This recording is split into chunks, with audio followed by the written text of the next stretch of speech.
Ayaw kasi paggabi po sa ating lahat. Sa magtatanong sa akin dito na wala daw po silang TIN ID o TIN number po para ma-represent po dito sa pag-fill out dito sa tax information dito kay Facebook po masipag. Pag once na tayo mag-set up na po formal session po dito sa mga tools na stars at iba pa pong mga tools masipag. Kinakailangan po kasi talaga natin makapag-fill out dito sa ating tax information. Pero yun nga lang yung iba masipag, wala daw po silang TIN ID o TIN number na mailagay dito sa pag-fill out sa tax information po masipag, kasi malaga po kasi ito masipag, kinakailangan po ito para makapag-payout po tayo dito kay Facebook po masipag, kailangan ma-verified itong tax information natin. Pero yung iba masipag nagtatanong sa akin na wala daw po silang TIN ID o TIN number po masipag, so meron bang kaparaanan dyan? So yan po yung katanungan sa atin ni Sports TV po masipag, Kuya Chris, paano po pag walang TIN number na may represent sa fill out sa tax information form, meron bang paraan na pwede gamitin? Estudyante pa po kasi ako pero 18 years old na po ako. So maganda itong katanungan sa atin ni Sports TV po masipag, pero siya po ay estudyante na at 18 years old na po siya. So maganda ito sa mga estudyante pa po dito at 18 years old ka naman at yung iba naman na hindi pa po nakaranas po na pagiging empleyado kaya wala po silang TIN ID po para may represent itong TIN number sa pag-fill out sa tax information. So meron ba daw kaparaanan, Kuya Chris, kung walang TIN ID o TIN number?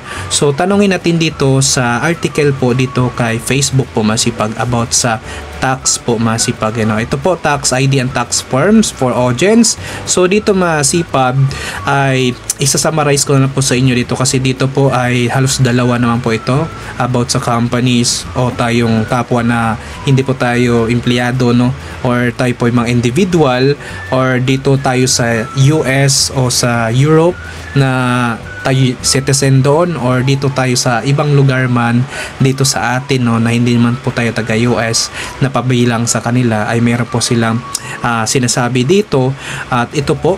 So tax ID, when you set up payout you'll be asked to select a tax ID type and enter a tax ID number. So ito na po masipag, companies in the US should enter their federal employer identification number, so FEIN, as their tax ID. So ito sa mga companies. Sa individual naman po masipag and the US naman po ito enter their social security number SSN as their tax ID. So yan po doon sa individuals, yung nga lang sa US yun. And companies in the EU yan masipag, sa Europe should use their official VAT number as their tax ID. So sa kanila lang po yun. Pero sa atin masipag, basahin natin, everyone outside the US and Europe should select tax ID.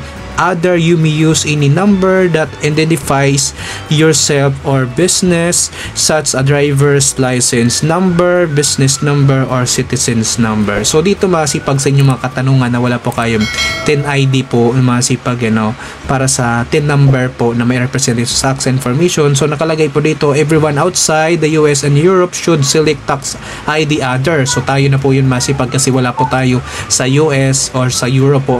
At you may use any number that identifies yourself or your business, such a driver's license number, business number, or citizen's number. So ito masipag, pwede po ating mga government ID po masipag, sa mga 18 years old, mga estudyante pa po, pwede po yung inyong mga national ID. Siguro naman meron na po kayong national ID na natatanggap po masipag, o kung kayo po ay merong mga passport, ayun masipag, kung kayo po ay meron po dyan sa inyong lisensya, ay mabasipag, at iba pa pong ID na kayo po ay mapagkilanlan po ang inyong ma-identify po kayo sa inyong pangalan po makasipag, so yan po dapat ang may represent nyo po, pwede naman po masipag. At meron po akong nag-comment sa atin dati, at meron po nagsabi po masipag na ibang content creator, ayun na nga, yung kanilang ginamit naman po ay national ID, yung number nito na ginamit na represent makasipag, yun po, at nakasahod naman po sila. At yung iba naman po masipag, ay hindi po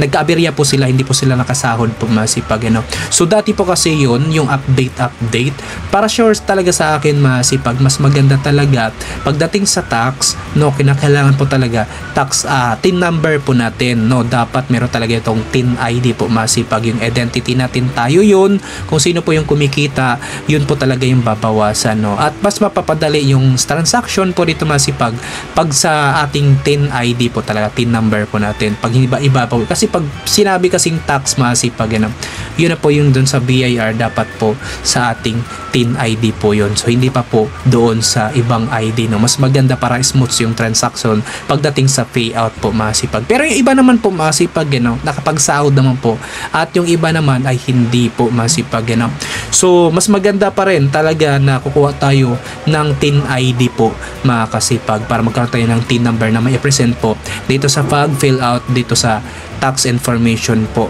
para dito kay Facebook po na ma-submit po natin masipag, So ito naman po yung pagdating sa tax form po masipag, Tax form, ito po yung masipag, sa mga klaseng form, para malaman nyo po kung ano yung form na ipipill upan nyo po masipag. Ito po yung tax form na dapat nyo malaman na pipill upan nyo pong form po, So kung kayo po ay mag-apply po masipag, kung kayo po ay mag-fill out po. So tax form, you'll also be asked to submit a tax form.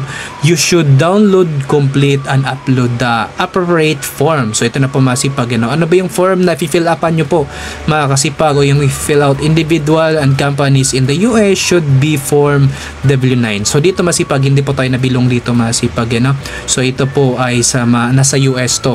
So ito naman po, individual outside in the US should use form W8BN. So ito na po yung sa atin po, So tayo na po yun, yung outside dito sa lugar sa US, at tayo po yung mga individuals po masipag, So dun sa US naman, individuals o companies dun sa US, so pwede na po yung form W9 po sa kanila. So sa atin masipag outside, so dito po tayo sa W8BN na form ang ating fill upan. So kung hindi nyo pa paalam masipag, meron po tayong tutorial niyan po masipag kung paano mag-fill out ng W8BN form po para sa ating tax information, at paano natin i-submit ito masipag. Meron tayong mga tutorial yan sa ating YouTube po masipag.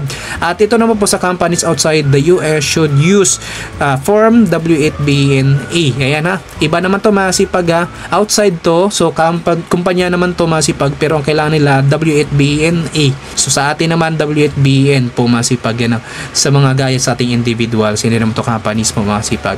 So yan po yung masishare ko sa inyo dito masipag, ang may represent nyo po mga kasipag ay kahit yung ID na pagkakilala nyo po, government ID, So mas maganda kasi talaga tayo ay, yun po yung identity po talaga natin pagkakilanlan, para po tayo ay makapag-submit at para po tayo ay makapag-payout. Pero ang advisable ko po talaga, kumuha po kayo ng TIN ID po. So masipag, para magkaroon po kayo ng TIN number po. So Kuya Chris, paano ba kumuha ng TIN ID po Kuya Chris? So punta kayo sa BIR po masipag, So mas maganda talaga, yung iba naman naka-experience na ng empleyado, kaya kailangan talaga ng TIN ID para sa TIN number, para sa tax, sa pagtatrabaho natin may bawas po talaga.